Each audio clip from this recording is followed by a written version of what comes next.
Okay, folks, we're starting. Hello, everybody, and welcome to Terry and Angelica.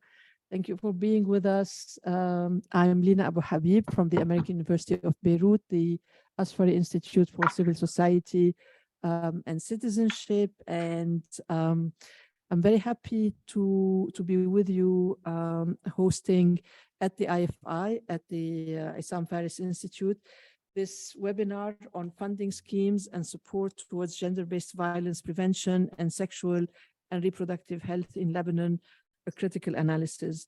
This event is in partnership with the Heilbrunn Department of Population and Family Health at Columbia University, the Mailman School of Public Health. I don't know, Terry, if I said everything in order. You did. It's all probably totally and, fine. With us also SVRI, the Sexual Violence Research Initiative, and our good friends and wonderful friends from Marsa Sexual Health Center in Lebanon. Without further ado, I'm gonna pass the mic to our friend and colleague, Jennifer Fisher, Professor Jennifer Fisher from the Psychology Department at AUB. It's lovely to have you, Jen, facilitating this webinar for us. And this is the first of many, I can assure you. Thank you for having me, and thank you to the speakers. I'm super happy to be here with you and to meet you, at least virtually, and some with me here. We'll start with a keynote by Terry McGovern, Professor and Chair of the Heilbrunn Department of Population and Family Health at Columbia University Mailman School of Public Health. Terry? Good evening, I guess. Good morning here in New York City. Can you hear me? Are you able to hear me? I just want to make sure. Yes? You can hear me okay? Terry, we're able to hear you. Okay. You can hear me. Yes?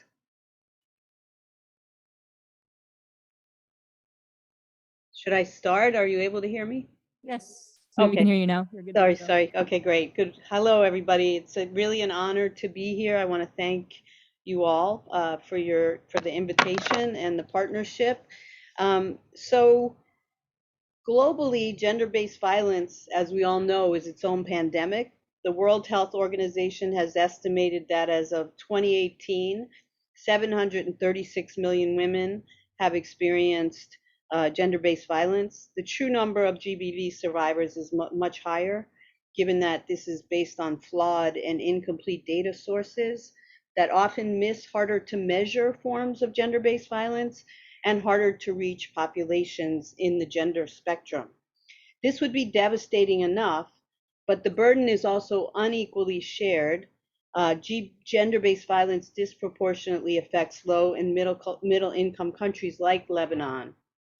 While the specific manifestations of GBV vary from place to place, across countries we see a pattern of patriarchal laws and norms that leave women and girls with fewer rights than men, weak social protection systems, and limited economic opportunities that leave them dependent on their abusers often for support. There's weak accountability for those tasked with preventing and responding to gender-based violence across all systems. In these settings, the most marginalized populations bear the greatest burdens. Often they are adolescents, rural or informal settlement dwellers, stigmatized racial, ethnic, or religious groups, people with disabilities, or the forcibly displaced LGBTQI populations. When we launched the Global Health Justice and Governance Program at Columbia in 2018, we set as one of our priorities understanding why there is so little global progress in ending gender-based violence, despite numerous investments by international and multilateral donors. We see our role as researchers based in a Global North institution to track who and what from the Global North donors were funding, how they were funding, and if it was working. We think it's appropriate to expose any obstacles or damage being done by Global North entities and donors. What we have discovered in Lebanon, as well as Colombia, Kenya, Tunisia, and Uganda, is that Donor reporting and evaluation frameworks make it virtually impossible to assess exactly where money is going and what progress interventions are achieving, if any. Whether by design or due to limited capacity, government data collection systems often fail to capture the full range of types of gender-based violence. They also fail to capture gender-based violence against, again, the most marginalized populations, and are typically too infrequent to provide timely feedback for programming and accountability. Donor-funded interventions are often too short-term or limited in scope to reach their stated goals, especially when those goals include norm change or reform of dysfunctional health, judicial, or police systems. Most bilateral and multilateral donor funding processes remain biased towards larger INGOs and government grantees. These larger, more established grantees are more likely to have the networks and internal systems needed to make it through the complex application requirements of international donors.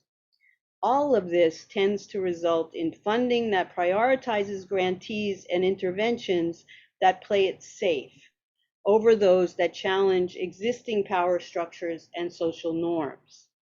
These flaws are compounded by the incredibly small amount of funding going toward work that is primarily intended to reduce gender-based violence. Instead, much of what donors count as gender-based violence funding is not earmarked for gender-based violent interventions, but goes to broader gender programming or humanitarian relief that may include some gender-based violence activities. This leaves policymakers, civil society groups, and survivors starved of the information and resources they need to actually create change. Everywhere we have looked, still, we found incredible innovative work, piloting new locally driven GBV interventions and approaches, alliances and movements, change systems, people challenging systems and norms. Feminist civil society groups are at the forefront of this work. In Tunisia, we found a new generation of feminist organizations using arts and culture for mobilization and self-care, expanding their reach to rural areas and to previously excluded groups. In Colombia, we saw feminist leaders successfully advocating for expansive legal reforms that recognize gender-based violence in all forms, in all populations. And in every country, we saw feminist civil society groups filling the gaps left by the state to keep gender-based violence prevention and services going during humanitarian crises, pandemics, armed conflicts, extreme weather events. Imagine what even modest changes in how we fund and implement gender-based violence interventions could achieve. The COVID pandemic has briefly put the world spotlight again on the high costs of our global failure to address the structural drivers of gender-based violence. We can and must do better to understand and support complex, integrated interventions that get at root causes, to build powerful alliances that drive legal, institutional, and norm change to reduce gender-based violent rates and heal its survivors. We need to promote transparency and accountability among donors, governments, and implementers. I hope our discussions today will help move us all in that direction. It's a tremendous honor to spend time with all of you, and I'll stop there. Thank you. Thank you, Terry. Next, we'll have a presentation of the research findings of ending gender-based violence in Lebanon, funding obstacles and paths forward, and policy recommendations that resulted from this report. Presenting this will be Lina, Director of the Asfari Institute for Civil Society and Citizenship.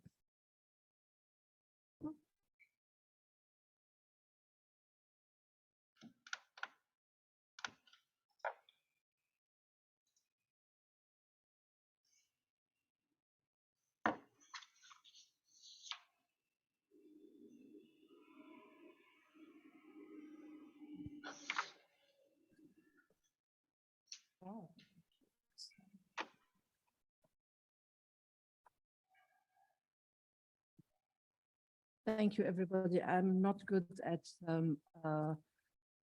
this kind of multitasking with PowerPoint.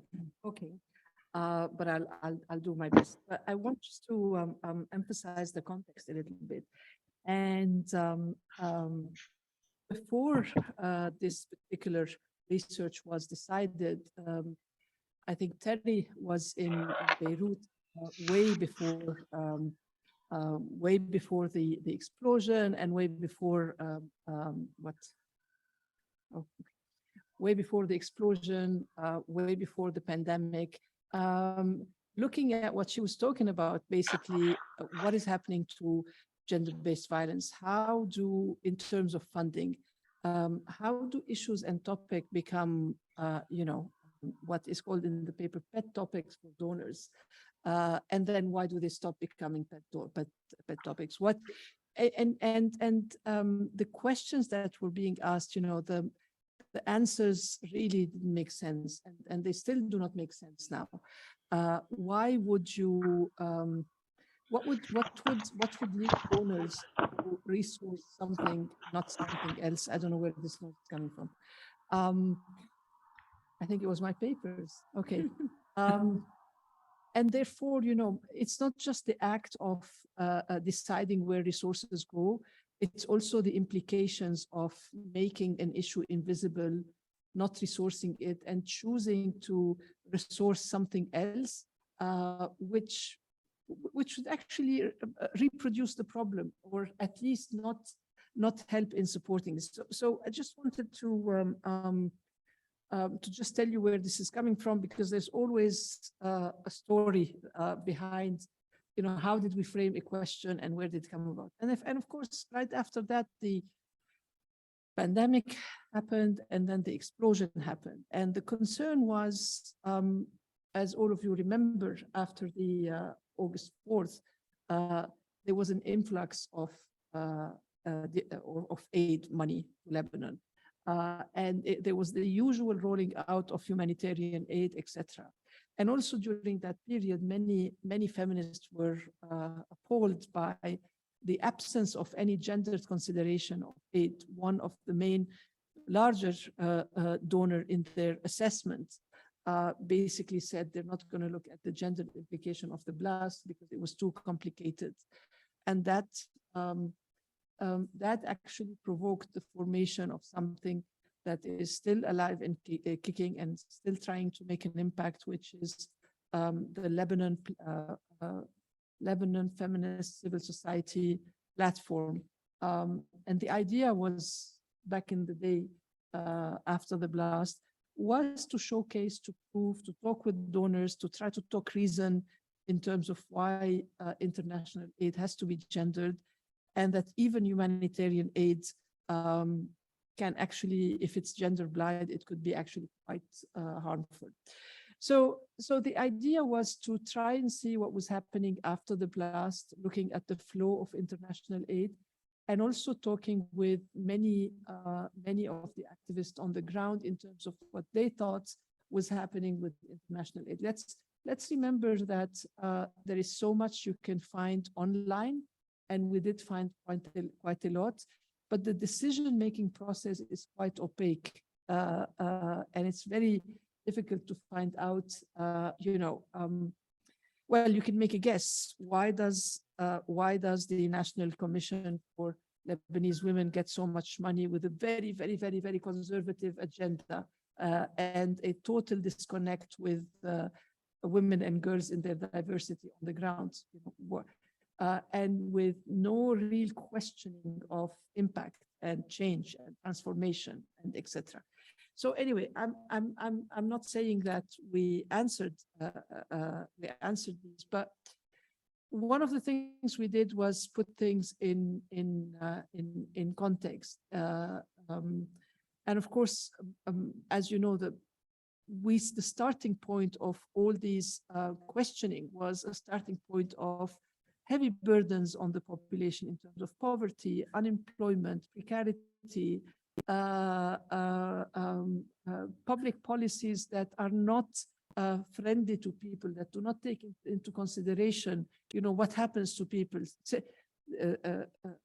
whether they are citizens or, in any case, residents are invisible unless, no offense, Jen, unless they are blonde and blue-eyed, non-residents, non-citizens are not relevant.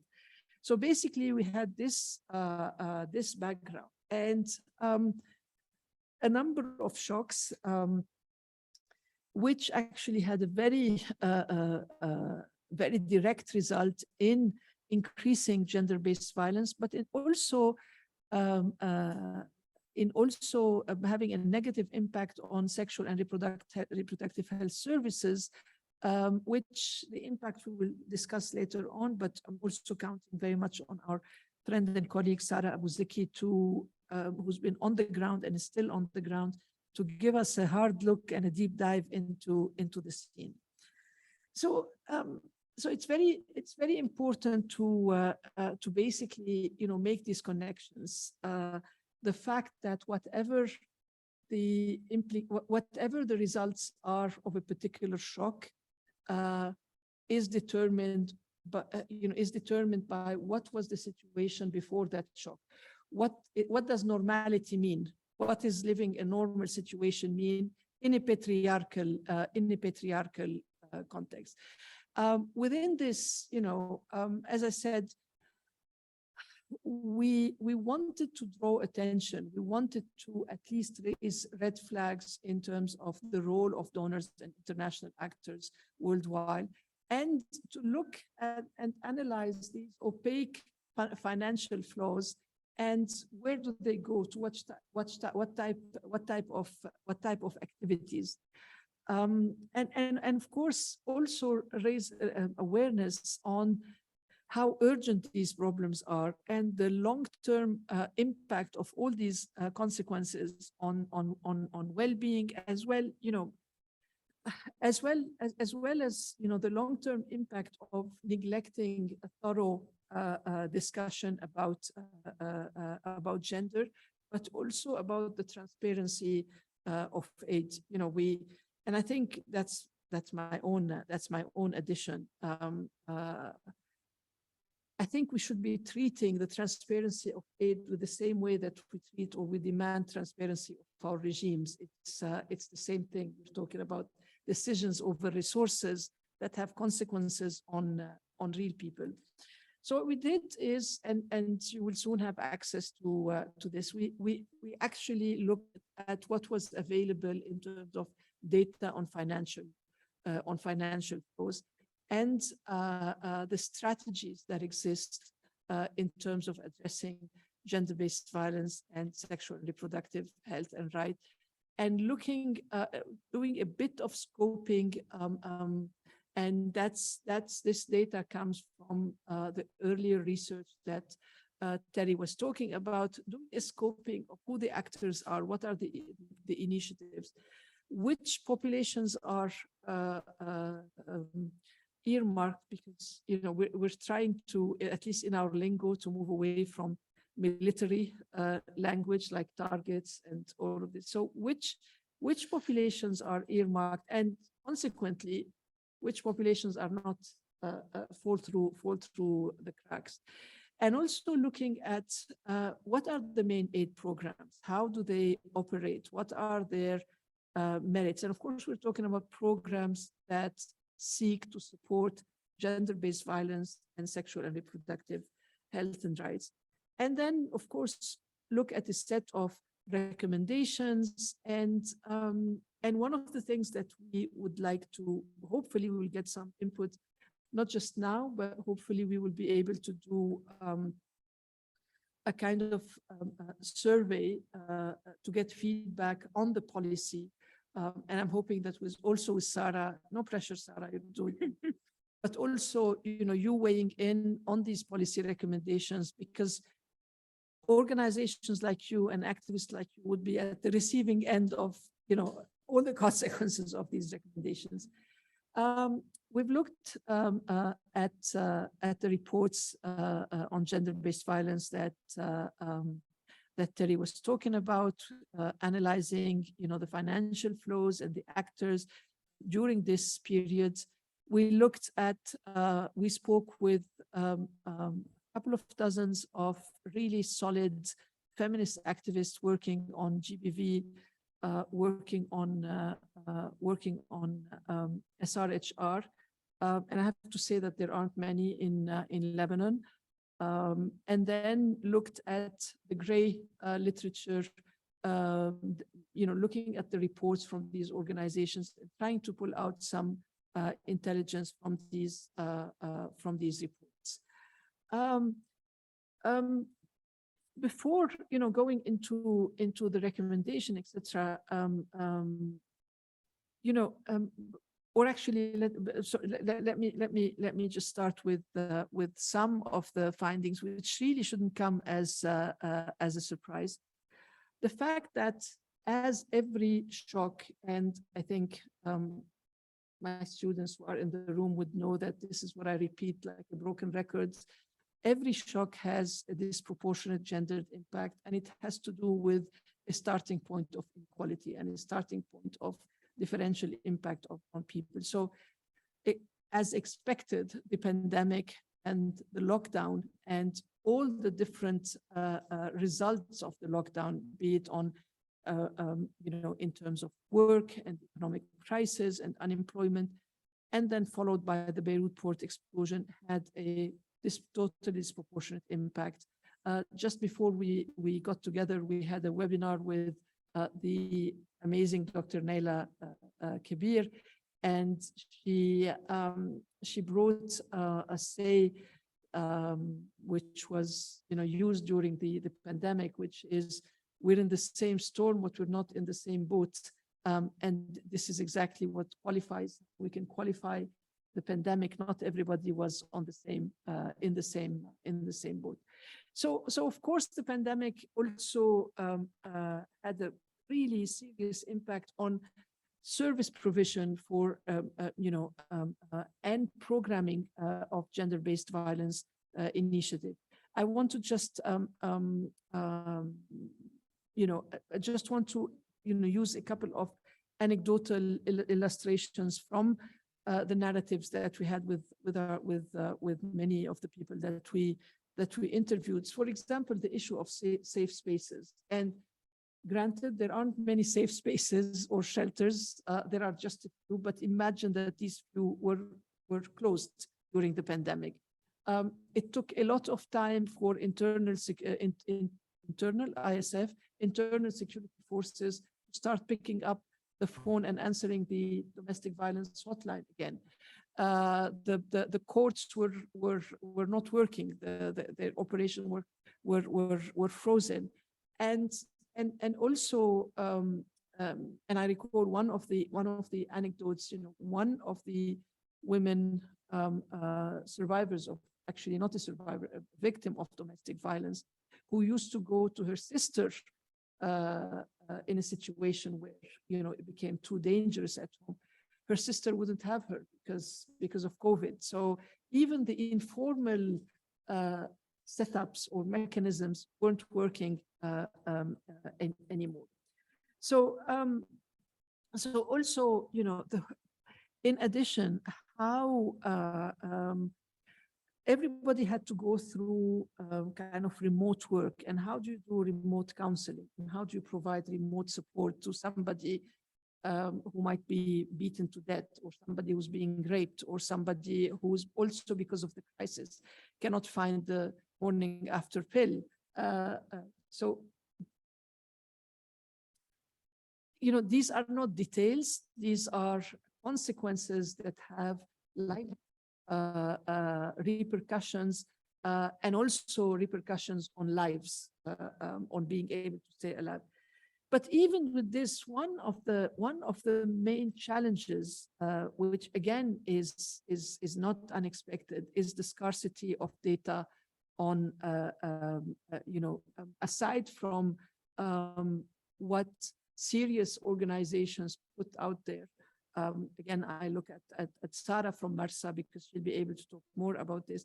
But we cannot say that we have a database on sexual and reproductive health services in Lebanon.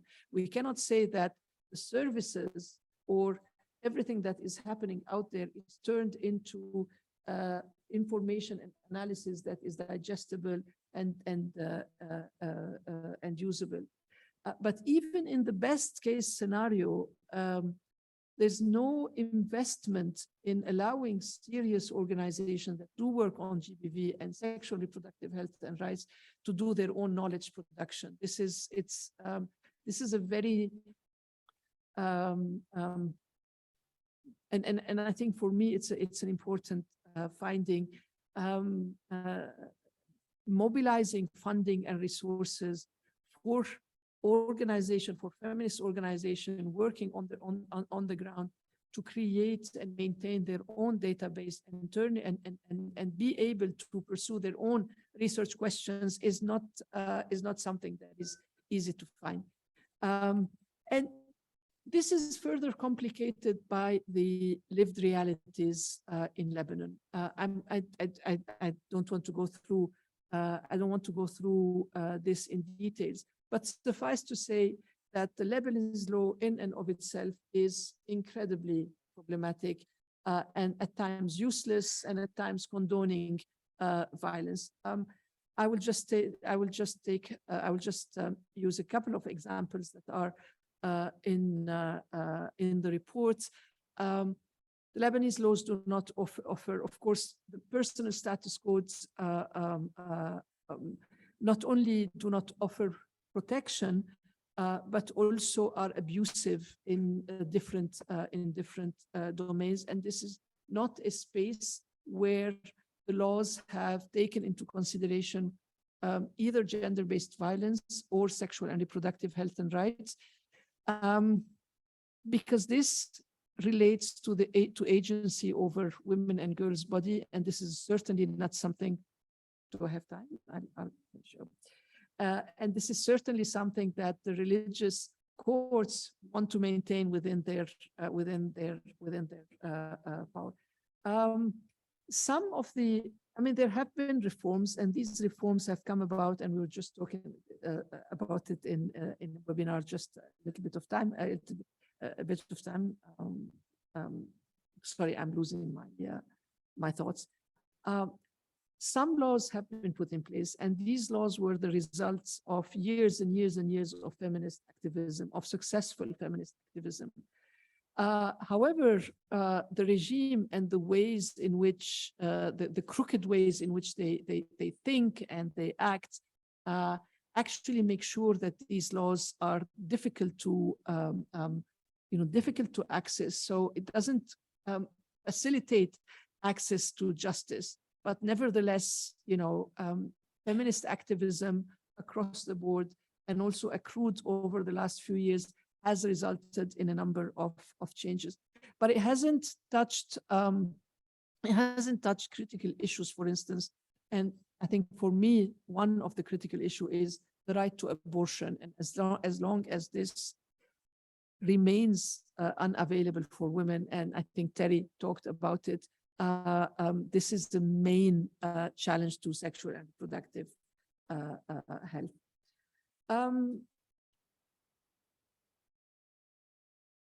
Another very unfortunate issue is that what we have, the little that we have, is not available for everybody. So the laws that we have that have been reformed, that provide an entry point or at least a wedge to move the status quo, Palestinian women and girls, Syrian women and girls, migrant women workers cannot access them, cannot use them. It's not meant for them, which in a way reflects the entrenched racism in our patriarchal system. We all know that the Lebanese labor laws do not protect anybody who's not Lebanese. So if you want to take a case of sexual harassment to court and you happen to be Syrian, too bad. So what this means is that the legal protection provided to some is not accessible to all. And in segue, just make a comment here. When some of the organizations opened again their shelters, I mean, this is a very unfortunate, but a very telling example of something that we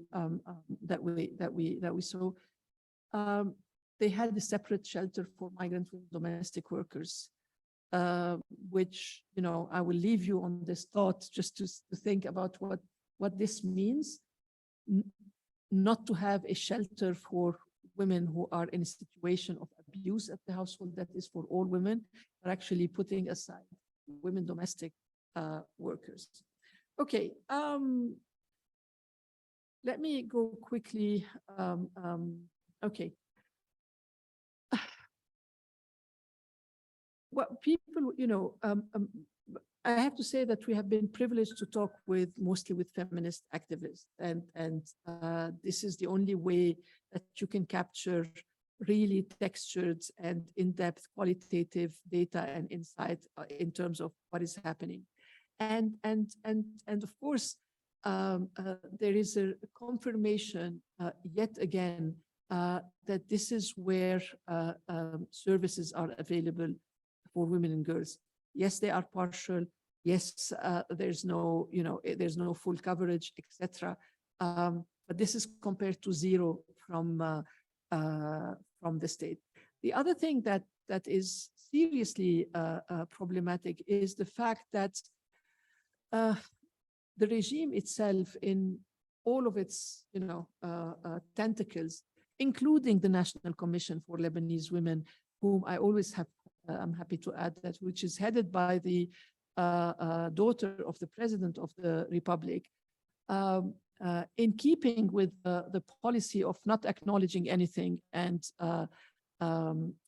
being the ostrich and not seeing anything, have totally failed to acknowledge the gendered impacts of the combined gender impact of the economic, political, and health crisis, that particular for women, mainly GBV and SRHR, and has not integrated this in any of their agenda or their project. To the contrary, actually, they have gone against it. And may I use here the infamous example of the policy to subsidize goods as a result of the economic crisis, which forgot to subsidize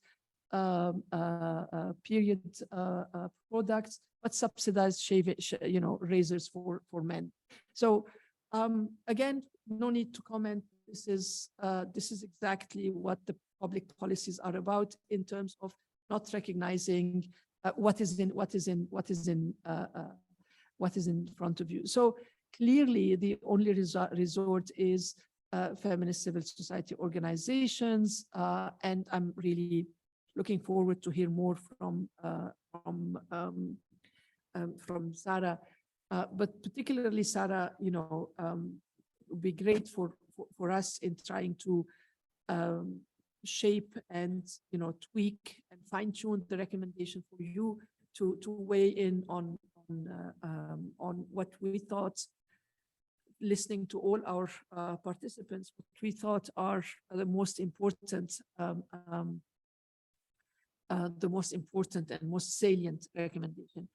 And of course, you know, in terms of reforms, the reforms that we think should be looked at are structural reforms, not, not something that would aesthetic reform or something that would touch on the veneer of things, but actually reforms that are clear in their objective to eradicate gender-based violence, but also promote sexual and reproductive health and rights.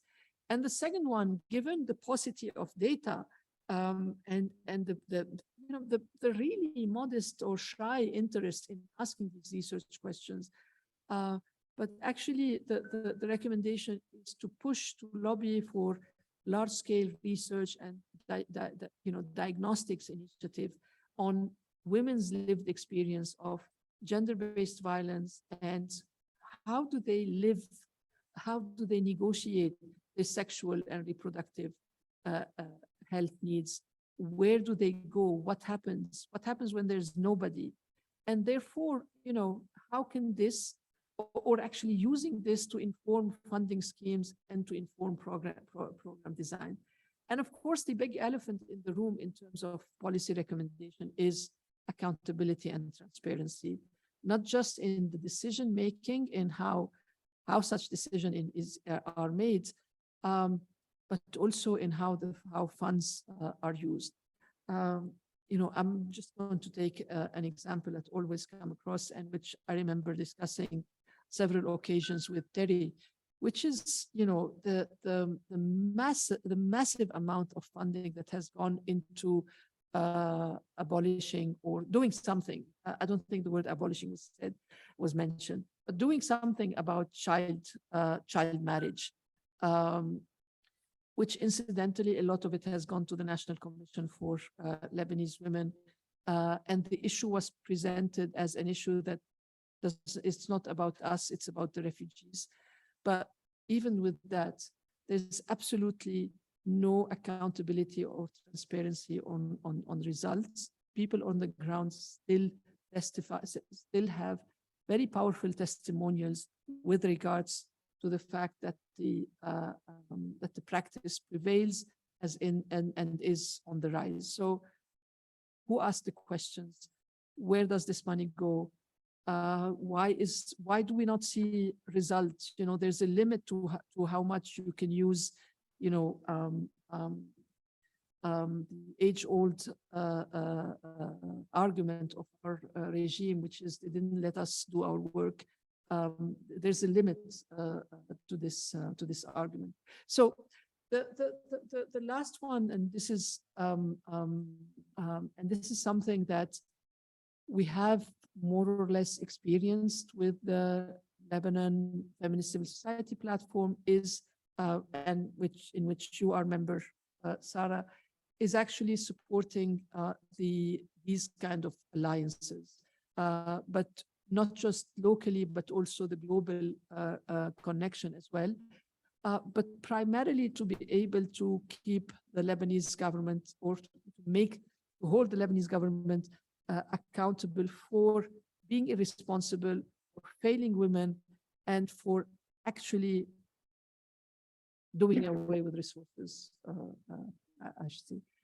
And of course, one of the main answers remain in resourcing women and feminist funds in the MENA region. Women and feminist fund that actually support feminist activism, that support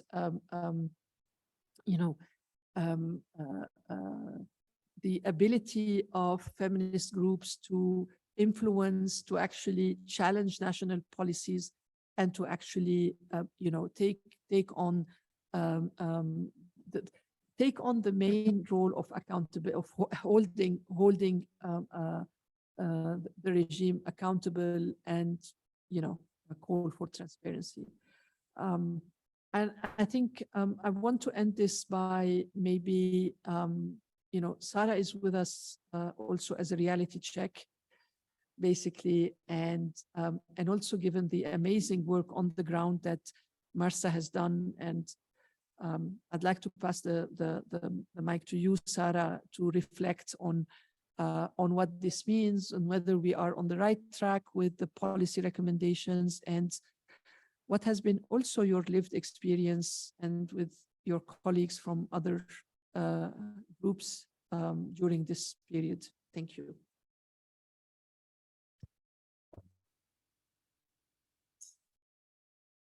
Thank you so much. Is the mic working? Perfect. So definitely the points that were mentioned today as a result of this paper, as well as the directions on during this call from Terry, I will be referring back to a lot of these common points. I will also be ranting a little bit, so I'm just giving you a heads up. So as a start, it's important to note that so funding for human rights in general is quite tricky. But when we talk about GBV and more generally sexual and reproductive health and rights, which I will be referring to as SRHR. My mic?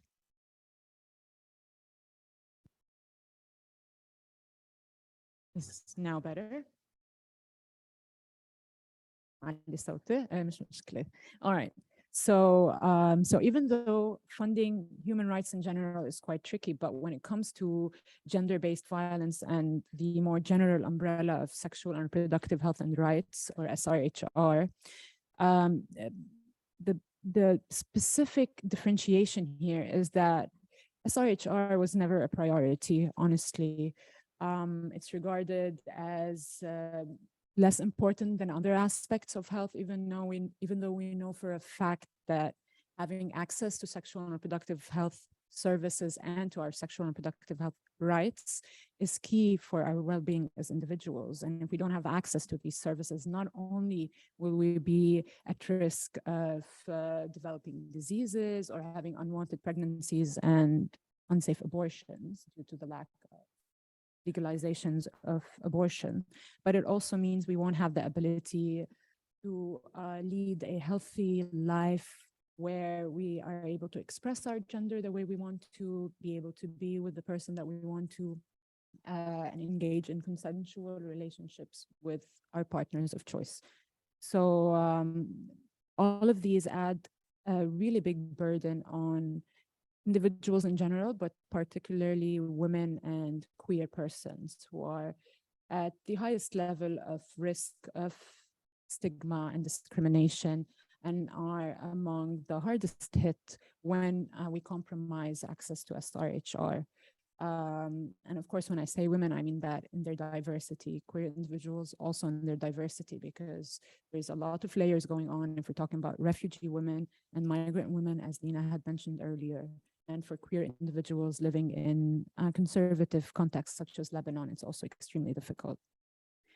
So yeah, now after, let's say specifically for Lebanon, after the economic crisis that's still ongoing and COVID and other, so there was further deprioritizations of SRHR. So, I mean, it starts even at the level of the individual, but it's also embedded in the healthcare systems, whether it's health, sexual health education for practitioners and for individuals, and also ability to access resources, quality services, which are honestly not that available unless they are in very expensive private clinics. So that's also something that we need to keep in mind. So with all of this source of aid that is coming into the country, that is prioritizing what they consider to be more important than SRHR, is taking away from the little sources that we had before the crises. So that's why we always try to amplify the idea that SRHR is the core of our human rights. And if we do not have access to these services, we cannot say that we are in good health or we are able to maintain our well-being. Now, to talk about more specific issues regarding to funding SRHR and consequently GBV also. And why I said that I was going to rant a little bit, just because ever since I joined Marsa and became part of the SRHR movement, I always used to hear in settings very similar to this one. But the problem with progressing SRHR in Lebanon is that there's so many organizations and so much competition, as if it's the organization's fault, the organizations who are there to actually provide services that are otherwise not available in the country. So it's not the organization's fault. It's not competition. It's actually a number of other things. It's gatekeeping, and as was mentioned, a lot of the funds that are available and that are coming in for SRHR are going towards more established organizations with a bigger repertoire, or UN agency who have a huge human resource base and a lot of access to resources. That's great, but if we really want impact, we really need to invest in local community-based organizations. And this means organizations that might not have a legal status for different reasons. It also might mean a group of young individuals who do not have capacity to write a really big proposal. So we really need to think about these issues. And also, another very important reason why there is quote unquote competition is because for a very long time, organizations in civil society in Lebanon had to follow trends set by international donors. So we have to wait and see, where is the funding trend this year? Is it GBV, or is it economic empowerment? Is it political participation? And you have these diverse organizations having to set aside their priorities and work on what's in trend, because that's the only way they can receive grants and sustain their livelihoods and etc. So the competition is really because of lack of flexible feminist funding.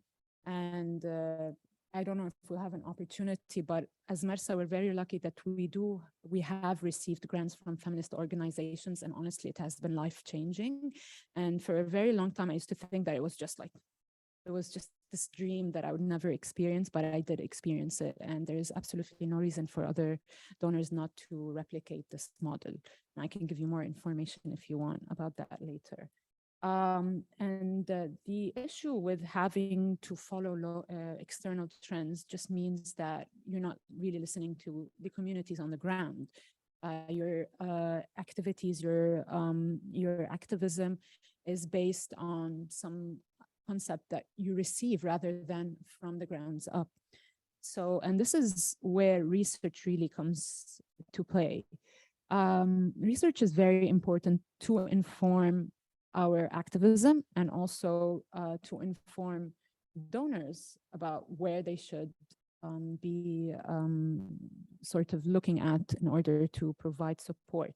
But there's something very important about research that we always need to keep in mind. For the average individual, if they hear the word research, the first thing they would think is academia. And it sounds like this very complex, scary thing, but honestly, anyone can do research. And we need to reinforce that. We don't want, with all respect to academics, we want community-based research that literally everyone who has access to some capacity strengthening, to some forms of technology can do research. We just need to provide these opportunities for them.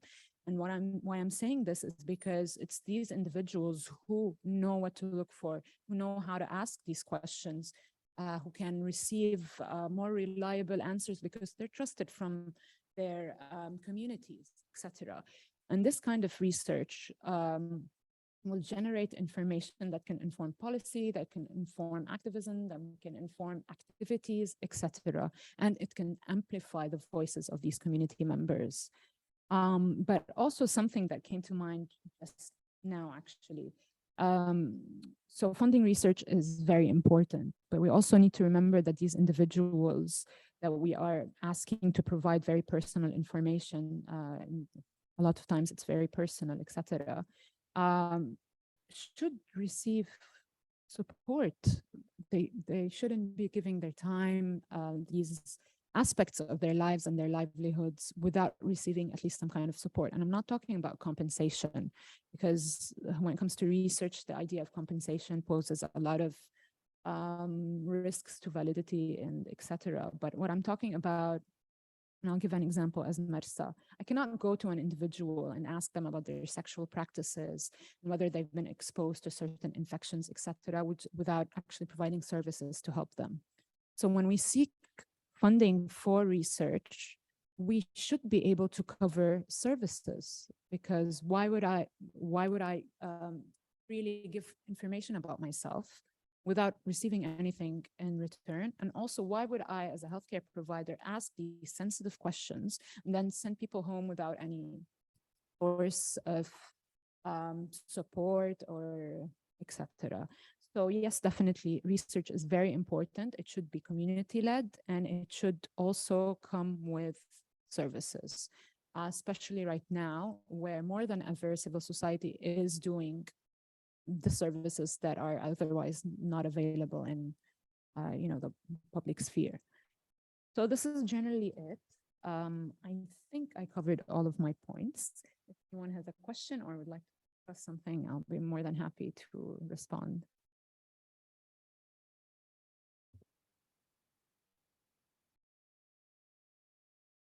Hi, so my name is Vanessa, and I'm the co-founder of Jayetna, aside of working at the Asfari.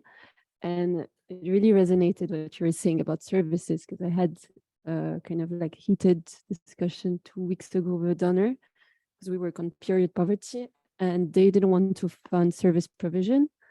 They wanted to fund capacity building and advocacy. We do period poverty, so it cannot come without products, obviously. So I really had to like frame in the proposal that us giving product had an advocacy purpose and was not for the sake of giving products. Otherwise, we wouldn't have gotten the funds, which was ridiculous. And I really told them, like, come to Lebanon and tell me if, you know, people don't need things. Like, I cannot advocate for against period poverty without handing anything. Like, it doesn't work. And it was really tricky to, I mean, we managed to turn it in a way that we will get the funds, but just having to have this 2 hours conversation, hanging off the phone and going back to the discussion afterwards was a waste of energy. Yes. And yeah, it's tiring to have to explain very basic and fundamental, you know, common sense. Exactly. And they always say it's because they want to fund something that's sustainable. Yeah. Why are we talking about sustainability when basic services aren't there? No one's going to survive for it to be sustainable. So like, it's ridiculous. And I understand what you were saying, Vanessa. We've learned by practice how to twist around our words and sell our services in a way that is accepted by those who do not fund services. And it's ridiculous because, I mean, at the end of the day, these services save lives.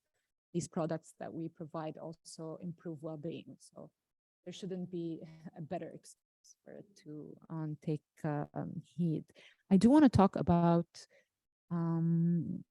this, like, I would say, innovative initiative that emerged during the early days of the pandemic, but then was amplified after the explosion. There is a network of organizations that have always worked together to support different groups of individuals, mainly queer individuals, and also individuals who use drugs and other vulnerable persons. And even though it was beyond our scope, beyond the scope of some of these organizations, such as Marsa, who is primarily an SRHR center, after we saw the need of our communities and we started receiving calls asking for basic support, we went beyond our scope, and other organizations did the same and actually looked for grants to support aid. So like basic aid, including hygiene kits, but also food and other kind of important resources needs. And then we were able to come together as a coalition under the name of La Care. Honestly, this coalition, I called it innovative. I mean, there are so many coalitions, but with Yalla Care, it was really from the roots, as they say, from organizations that really cared about their communities, were really invested, and a lot of them were from those communities, and that's very important. And what this coalition was able to do was come up with this very well-structured, streamlined sort of process for providing aid in order to have the maximum impact, include as many individuals as possible within the limited resources. And also, because we know how research is important, we worked really hard, even though there wasn't any funding for it, to create sort of a baseline study on the needs of queer communities and individuals who use substances. And this research, I would say, is quite groundbreaking because it looks at diverse and wide indicators of livelihoods and well-being, including sexual health, but beyond that as well. And this kind of research is what can inform similar aid strategies in the future. And we hope that we can utilize this study and its findings in order to improve the way we provide aid, to make sure that it is gendered and that it does take into account different individuals and the intersectionality of our beings. So yes, I'll be very happy to share the study with you. It's a quite dense study. It has a lot of findings. Unfortunately, so far, I haven't been extremely up to date, but it has been a struggle to find funding to keep the coalition going, with very basic, as in, you know, having an admin to take care of things without having the organizations doing this for free and taking away from their time. So yeah, I mean, this is again why we need to keep saying what we're saying, why these policies are so important and these requests are so important, because this is still an issue and it is holding back SRHR and having a negative impact on the well-being of the communities.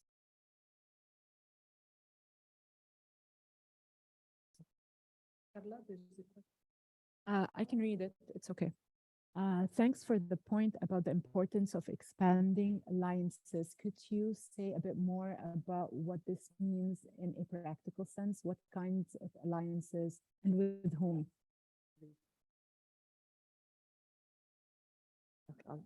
Maybe example that you gave. Okay. We can both answer. Is it working? Is it working? Yeah. What Sara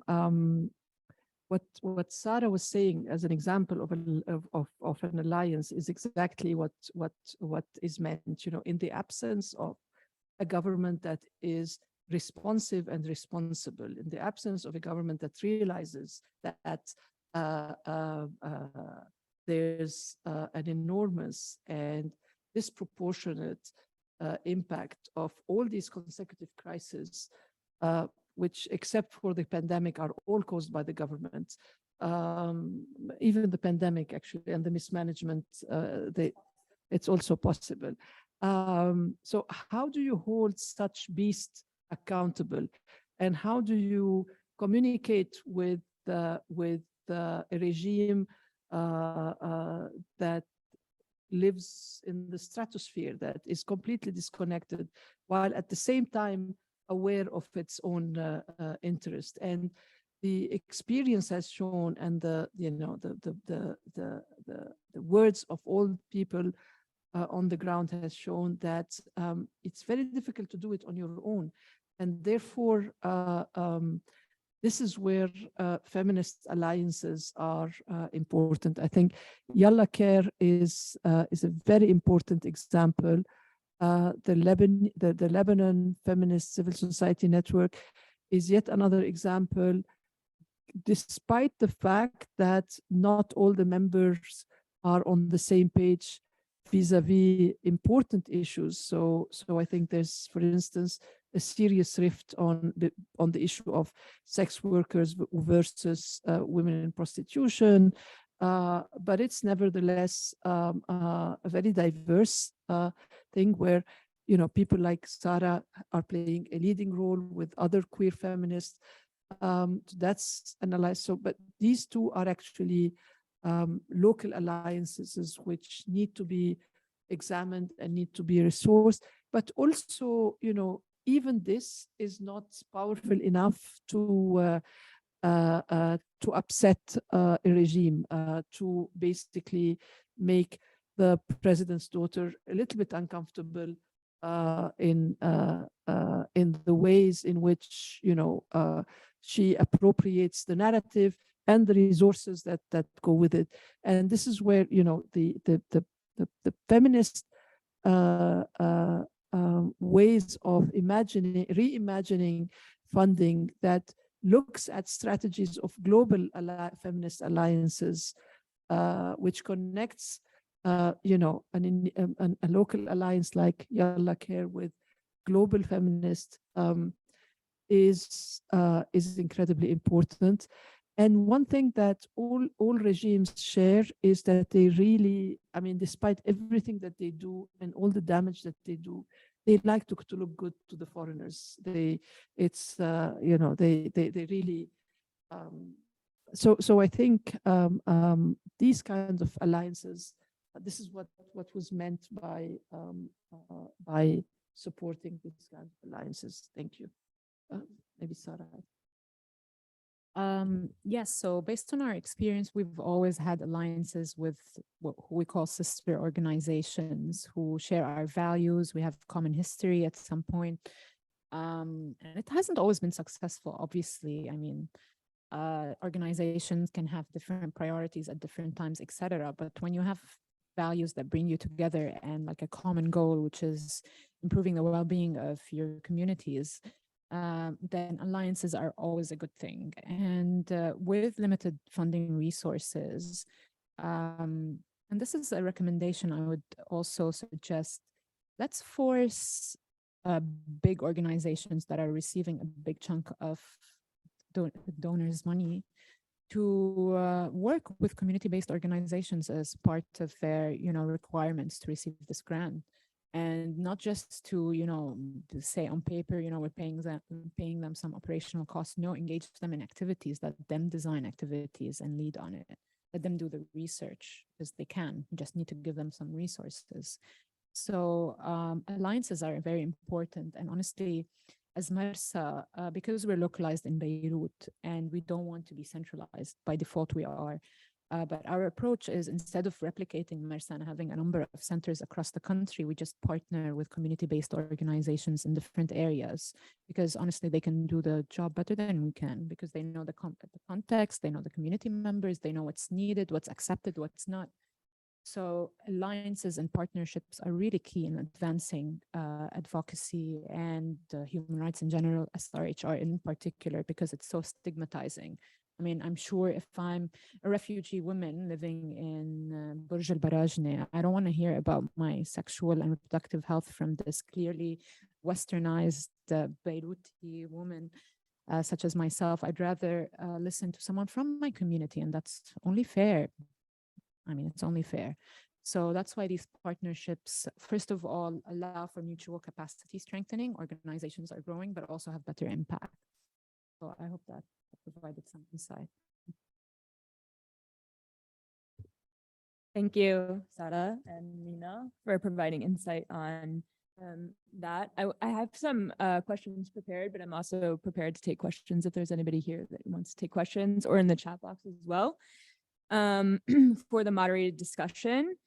Also joining us, who hasn't been introduced yet, is Angelica Pino, Sexual Violence and Research Initiative Grants Manager and Capacity Strengthening Specialist.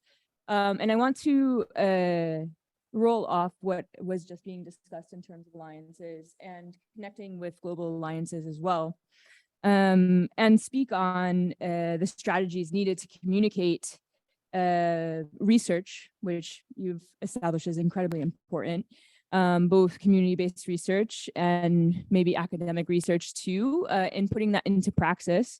So Angelica and Terry, if you'd like to answer this as well, what are the strategies needed to communicate to actors who play central roles in political circles and advise them on public policy? The results of reports like the one Lina presented at the beginning of this, and the policy recommendations that result in those reports.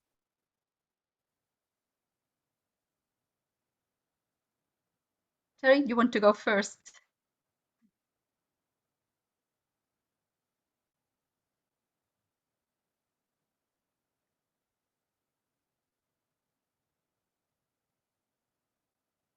I'm sorry. Angelica, would you like to go first? Oh, okay. Sorry, I thought Terry would go first, but yeah, no, thanks. First of all, thanks so much for the opportunity. Really honored to be here. Very, very happy to be here today with you. Thanks, Lina, for making the contact with us. So I think it's one thing we say always at SVRI, and I'll tell a bit more about us in the presentation, but it's actually, dissemination of research that shouldn't start at the end of your research. You really should be thinking of research uptake or research for impact, whatever term you want to call, right at the beginning when you start designing your research. And I think that's super important, because you will see how much better you will engage, key policymakers, stakeholders, if you tell them from the beginning what you want to do, and of course be consultative on that.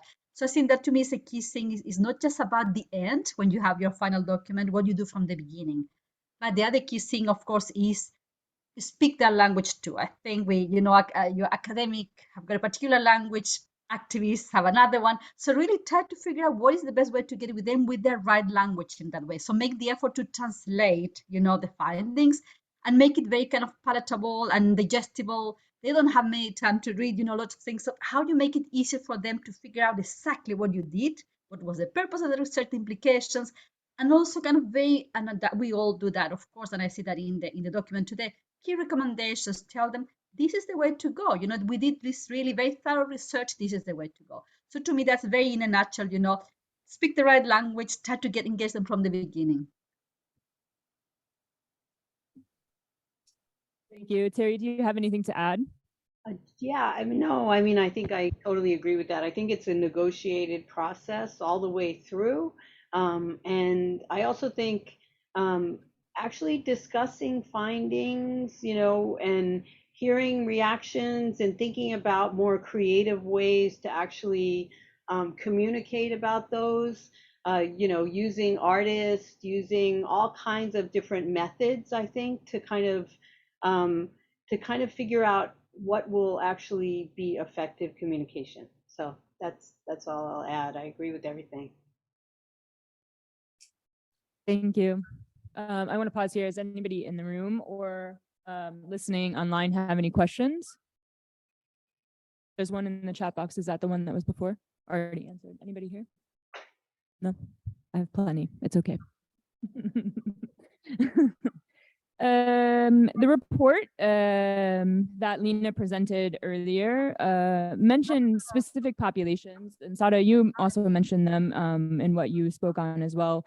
LGBTQ plus folks, sex workers, women with disabilities, and migrant workers, and how they're affected by gender-based violence and needing access to sexual reproductive health services within the context of Lebanon. Sara, if you could speak on maybe what are the necessary considerations for establishing both universal approaches along with tailored approaches to meet their needs, or any funding obstacles that you've experienced. All right, so we're going to start from the ground up. Definitely, we need to understand what the needs are, and this requires research. So we go back to there. It should always be a starting point. But it doesn't stop right there. So we do the research first, then we have to continue doing it as we provide services or as we do our work, just to see if it's actually generating an impact, if it's useful, if we need to change something. So this is an approach that's very important. And this research, as I mentioned before, should be led by community members themselves. And they should be involved through the entire process. And when we say engage with community members in plans that or activities that are earmarked to them, we don't just mean, you know, like invite them to a round table and ask them some questions. No, allow them the space, give them or strengthen their capacity in order to design projects, in order to develop activities and implement them, because they do have what it takes. And all that is required is support for capacity strengthening and access to resources. In order to better address needs of these communities that you have mentioned, Jen, they're very diverse communities, but also their needs overlap. So, and this is like something that like I aspire to, honestly, is just to bring together different diverse groups of women and queer persons, and the only reason that I'm signaling them is because they are particularly vulnerable to stigma and GBV. Bring them together and let's build on commonalities, and let's create the space for discussion so that we can all grow together. And this is very utopian, but I mean, that's a goal to work towards. So, and research helps bridge these sort of connections to show where trends are being replicated, where needs are cross-cutting, etc. And we really need to use this research output in order to inform evidence-based practices, evidence-based planning, etc. When we do our campaigning, it also needs to be evidence-based and needs to be, of course, contextually relevant towards the individuals that it is earmarked towards. I'm going to use earmarked forever now. Thanks, Lina. So yeah. So what other things are needed? Of course, flexible funding. I've said this term so many times and I'll have to continue saying it. Just give organizations a space to breathe and actually do what they were created to do. And in order to do that, they need to know that their sustainability is guaranteed. It's not our job. I mean, it is our job, but in the current situation, it is donors' jobs to ensure our sustainability. So just remove that burden from organizations, let them have enough time. And when I say time, it doesn't just mean we need funding. We also need like easy reporting, honestly, because I can't mention how many times we've spent a lot of hours, more hours on reporting to donors than actually doing the activities that we receive the funds for. And for smaller organizations, that means they don't have time to apply to other funds. So like, what are we doing? We're creating a problem rather than supporting the growth of organizations. So flexible funding that's based on community-led research and creating spaces where people can engage and build on successes, learn from challenges, etc. These sound like very basic, but these are what we need, I would say, at least for the context of Lebanon. And when it comes to policy work, it's extremely important, but we also need to make sure that people are listening, because and this came to mind when as someone mentioned, Lina, I think it was you, that when they were asked to see the gender impact of the response to the explosion, they said it's too complicated. Do they really understand what we mean by, because it's not complicated, it's quite easy.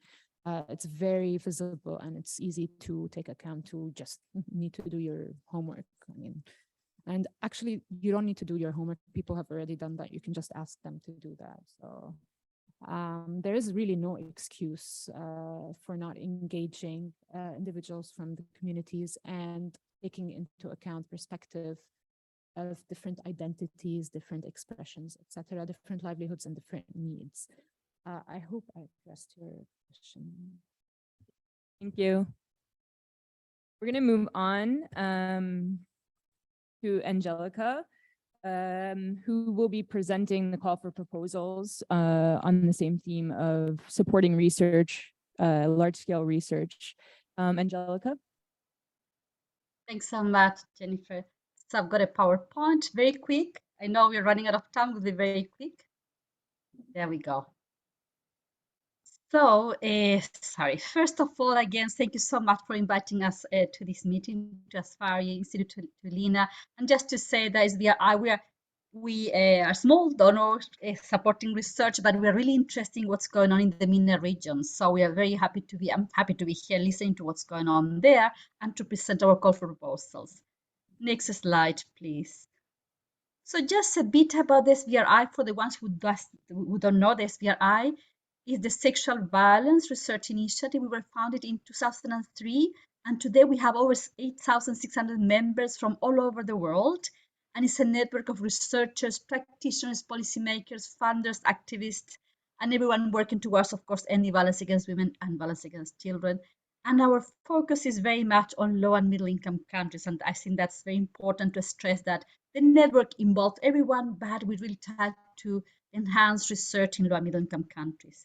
The SVRI started in Geneva in 2003, then it moved to South Africa, to the Medical Research Council there, because of course we wanted to be based in a low and middle income country, and we became an independent NGO in 2019. We have a South Africa board, and then we have also a leadership council composed of experts from all over the world, from all regions of the world. We have our current strategic plan focused on 4 pillars. So we fund research, is capacity building and building evidence, promoting partnerships, influencing change. And one key aspect of our work too is the SVRI Forum, which is going to happen this year in Cancun in September. Next slide, please. Now moving on to our call for proposal. So under the building evidence and capacity strengthening pillar of our strategy, we run a grant making program. And as I mentioned before, what we want to do is to really tip the scales when it comes to resources for research. So between high-income countries and low-middle-income countries, we know that there's much more resources for research in high-income countries. When we have big issues around violence against women I like the Global South concept too, low-middle-income countries, we don't have enough resources for programming or for research. So we want really promote research in these settings done by researchers from the also settings. Up to now, we have provided around $8 million for research in 74 settings all over the world. Again, all of them low middle income countries. Next slide, please. So what do we like? What is the type of research we promote? We like a research that apply feminist and women-centered research and partnerships. And it's really great to hear from Sara, that's kind of the way we are talking about the way we should be doing research. Be conceptualized within a human rights framework, adhere to international safety and ethical guidelines. Ethics is very important for us too, and exactly what you were talking about, Sarah, about you cannot just go in and out and extract information from communities and then go away. Strive for innovation in ideas, new methodologies, and partnerships while building on evidence. Strive to be collaborative, cross-sectoral, and multidisciplinary. And this is very important again. Promote ethical participation and bring into the field diverse voices from low and middle income countries, researchers, survivors, marginalized groups. Again, going back to the key points Sara already made. Where relevant and appropriate, endeavor to engage the community where the research will take place. And that can be in different ways that the local communities and researchers need to decide on. Challenge the gender hierarchy that contributes to violence against women and violence against children. And inform policy programs and services and strengthen access to comprehensive care and support for survivors. Again, this is very important for us. This should be a research that really is not going to end in a shelf. Something will happen with this research. It will have an impact in programming. Next slide, please. What do we like to see in proposals? Research that will help advance the knowledge on violence against women and violence against children, prevention and response, and again in low and middle income countries. This call is just for low and middle income countries, and of course Lebanon falls within that category right now. Proposals that are informed by current evidence, a clear research question supported by sound methodology and that have a policy potential. So again, we want, this is kind of policy potential type of research, but also that really knows what's going on in the country. So very good kind of a literature review and know what's going on in the particular setting. South to South, low and middle income countries or southern-led research partnership with roles and responsibilities outlined. I think here it's important to say, if there are also high-income countries, low and middle-income countries partnerships, we want to see who is going to be doing what. So we really, we like to also kind of change the power dynamics in the research collaborations.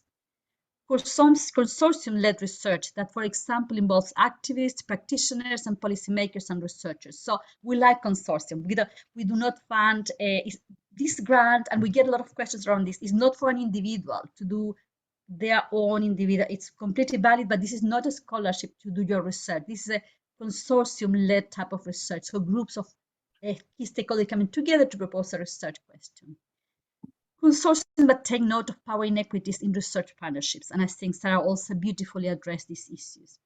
Research guided by local project advisory boards is not essential, but it's really great if you can have that. Ethical issues very thoroughly considered, and ethical approval has been or will be sought, obviously, in the country. Clear research for impact plans with different products for different stakeholders. Going back to the question you posed to us, what are you going to do with this research? And start thinking about this from the beginning, not at the end when you have already a product, but start from the beginning. Every step of the project should really be involving key stakeholders and think about that from the beginning. So you have to have a plan for research for impact. Well-written, concise abstract that properly represents the research project. We received a lot of proposals. Last year we received 349. So we need to scan that. So an abstract is super important because that really kind of it shows you what is the consistency in this proposal. And of course, logical and clear budget accompanied by a sound budget justification. Next slide, please. Who is eligible to apply for a grant? So applicants should be affiliated with a recognized legally constituted research institution or organization with existing research or programming capacity. Here, I want to really be very clear, not only academic institutions can apply, can be research institutions, but can also be non-governmental organizations who are going to partner, or if they have the capacity to, they can do it. So it's not just academic institutions, very clear on that. But the key important thing again is to reinforce grants are given to institutions, not to individuals. We get a lot of queries about that. It's not for individuals. This is a really very much organizational type of grant. Where appropriate, involve partnership between multiple organizations, a local NGO, practice-based agency, academic institution, and of course, very important here, preference will be given to proposals submitted and led by organizations based in low and middle income countries. We have some cases where we have given the grant to the partner, leading partner based in high-income countries, but that's kind of a bit of an exception. But it happens in some situations where there are issues in the country, issues with difficulties conducting the research for different reasons, or passing the monies to the leading organization. But really, our preference is to give resources to locally based organizations. Next slide, please.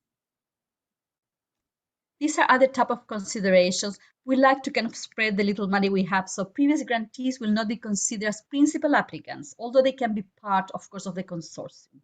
And current institutions with a grant from us cannot apply, of course, to have a grant immediately again. Grant applications that are proposing led UN or multilateral agencies will not be considered either. I think they have resources too, so they can be part of the consortium, but we cannot really pass money to UN agencies or other multilateral organizations.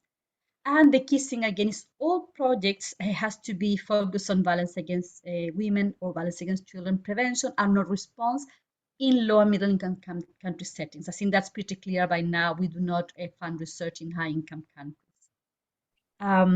Next slide, please. What types of studies we support? Implementation science, research projects that are either standalone projects or a component of a larger project that guides efforts to address or prevent violence against women or violence against children. Studies that address the intersection between violence against women and violence against children. Studies on how to integrate violence against women and or violence against children into bigger sectoral programs, for instance, infrastructure program. Projects that develop innovative methods and tools for research. Secondary analysis of existing data. Of course, research on under-researched, high-risk or vulnerable populations. And again, we still are supporting research on the impact of COVID-19 on violence against women and violence against children.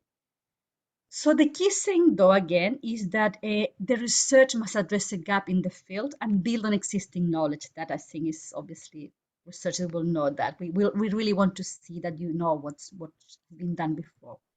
And something very important this year for us, as you might know or not, I will share that here now. The SVRI and the Quality Institute conducted a very thorough and participatory process to identify research priorities in the field. And the result of that process is the Global Shared Research Agenda. So I think it's important you consult this document. Of course, there might be other relevant research themes in your context, but it's good to, so the JRSA is just a guidance, but consult it and see how can be linked to the issues in your country. And just to share very quickly some ideas of what we have supported before. I already shared with you in the chat, we are currently supporting Mosaic in the MENA region, and they're conducting research on vulnerable populations there. And I'm not going to say more right now, you saw the poster. And now we have a grantee, for instance, this year from Palestine, who will conduct research to build evidence on how the national referral system could become responsive to the needs of women with disabilities who are subject to violence.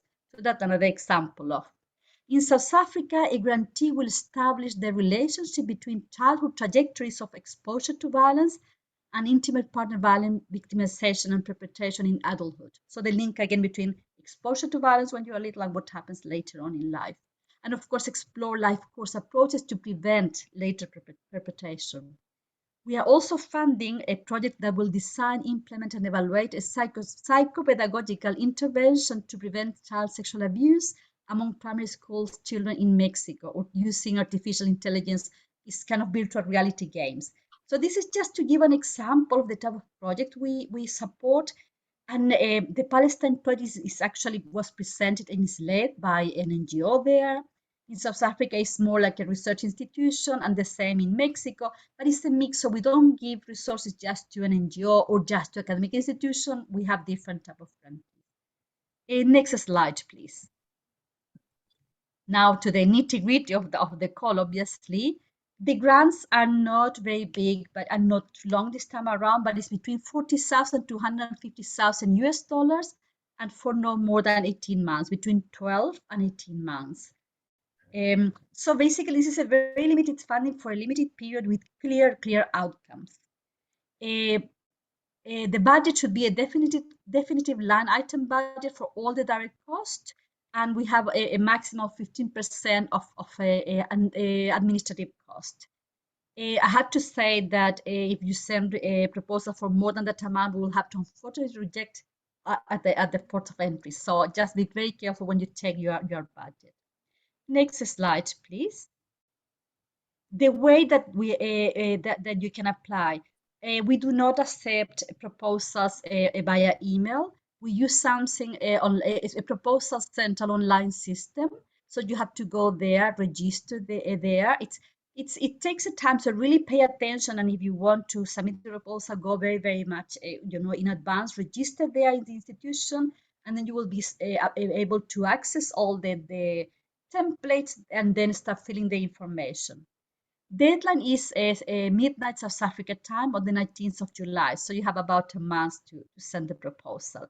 Everything, as I mentioned, is done by online system. We unfortunately cannot accept proposals sent via email or sent after the deadline.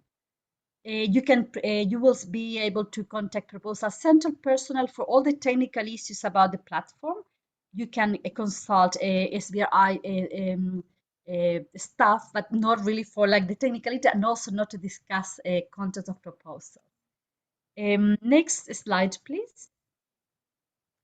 And the last one, I think, is just to show you some of the key kind of links for information. You can find all the information in our website on the research call. They also frequently ask questions, and the email for addressing questions is svri@svri.org. That's the email address. This is the proposal central system.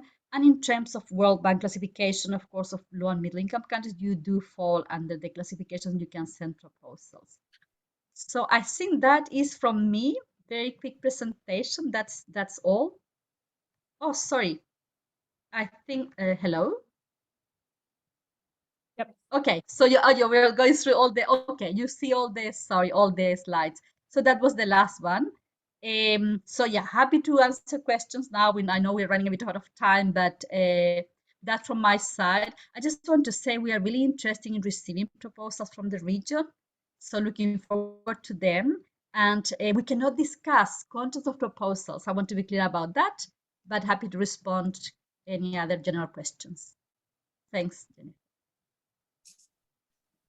Thank you for that. And thank you for the excellent presentation on the grant opportunity. I want to pass it over to Lina if there are no questions for closing remarks.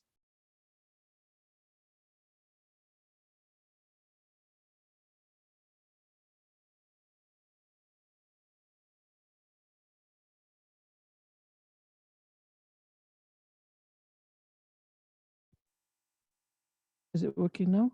Okay. So I just want to close with information about what's going to happen next.